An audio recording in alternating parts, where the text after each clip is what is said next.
والضحى والليل إذا سجى ما ودعك ربك وما قلى وللآخرة خير لك من الأولى ولسوف يعطيك ربك فترضى ألم يجدك يتيما فآوى ووجدك ضالا فهدى ووجدك عائلا فأغنى فأما اليتيم فلا تقهر وأما السائل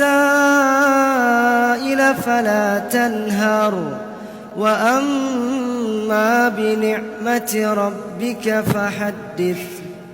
Kata Allah, wadduha wal laili idza saja ma wadda'aka rabbuka wa ma qala walal akhiratu khairul laka minal ula walasawfa yu'tika rabbuka fatarda alam yajidka yatiman fa'awa wa wajadaka dhallan fahada wa wajadaka 'ailan fa'aghna فأما اليتيم فلا تقهر وأما السائل فلا تنهر وأما بنعمة ربك فحدث.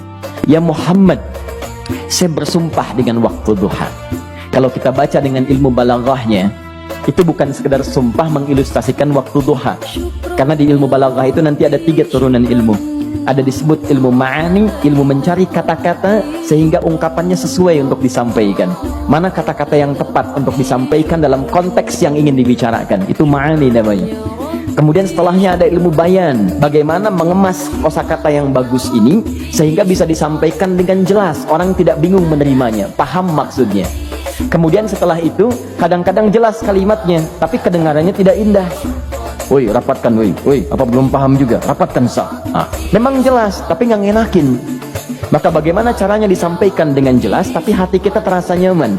Memuji, terasanya nyaman diserahkan kepada Allah, tapi ada kebahagiaan. Disampaikan tidak terasa tergurui, diperintahkan serasanya diberikan jalan untuk mendapatkan kebaikan. Maka yang ketiga disebut dengan ilmu badi' namanya. Ilmu menghiasi kalimat yang disampaikan sehingga terasa dengan nikmat. Turunannya nanti ada majaz namanya. Mengambil sebuah kalimatnya untuk diposisikan pada kalimat yang nyaman disebut dengan kinayah turunannya.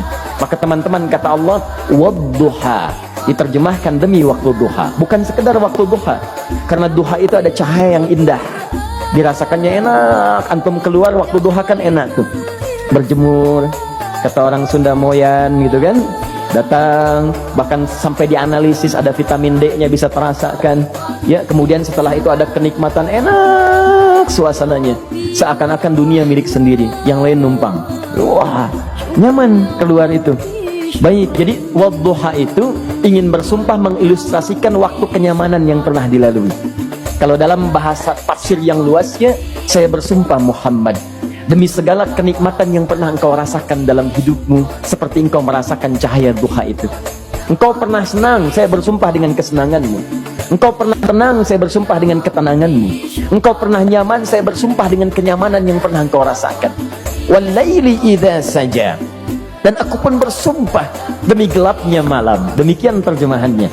Bukan sekedar gelapnya malam, saja itu sesuatu yang pekat. Dan kalau gelapnya begitu pekat, semua cahaya ini nggak ada. Cahaya nggak ada nih, sama sekali tidak kelihatan.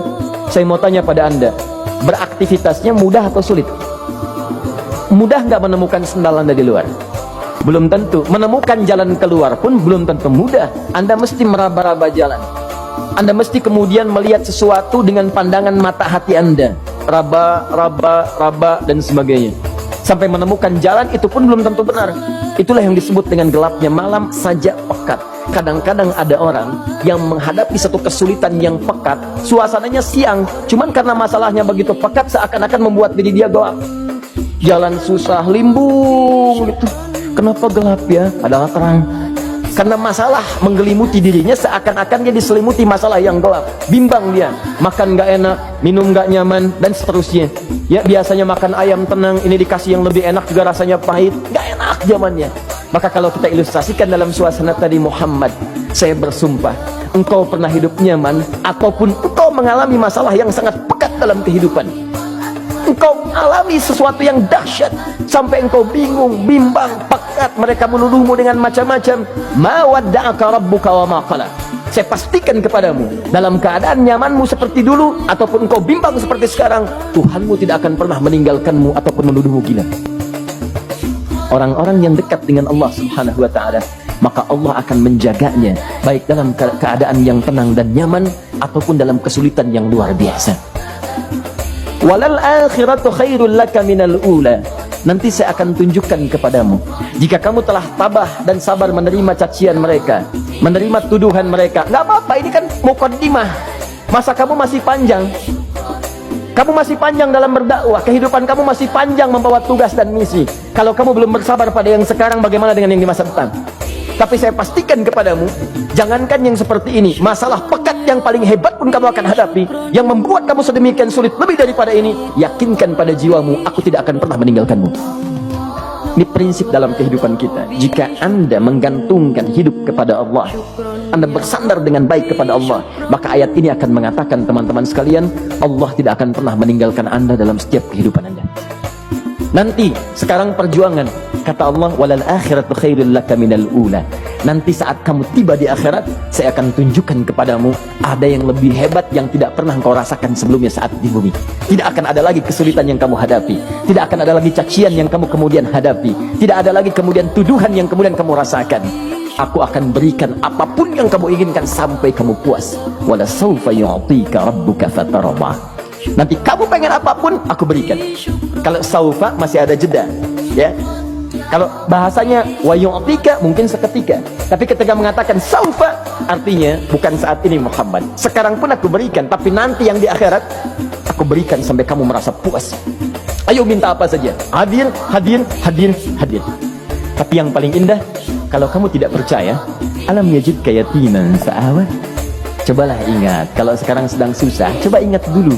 Bukankah saat kamu yatim, aku yang merawat sampai kamu tidak merasakan kegelisahan itu?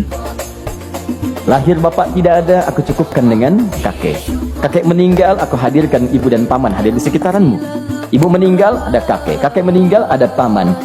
Dan Khadijah hadir di sekitaranmu. Bukankah aku rawat pada saat itu? Wajadaka dhallan fahada. Kamu sedang bingung, sedang susah, bukankah sering aku berikan petunjuk kepadamu? Wajadaka ailan fa'aghna. Kamu merasakan kesulitan, lahir dalam keadaan yatim, tidak ada pendukung, maka aku jadikan kaya. Bukankah saat kamu menikah dengan Khadijah, aku tambahkan lagi pendukung untuk misi dakwahmu? Ini pesan dalam Al-Quran. Kalau Anda sedang merasa susah, kalau ingin menenangkan diri, ingat-ingat yang baik-baik yang dulu. Kalau Anda sedang jatuh dalam bisnis, ingat-ingat saat Anda meningkat dalam bisnis Anda. Allah tidak pernah tinggalkan Anda. Mungkin ini ujian untuk membuat Anda lebih hebat lagi di masa depan.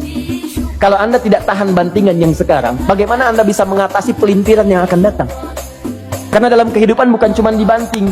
Anda mungkin mengalami penyingkiran, penyungkuran, lipatan, guntingan, bantingan, macam-macam.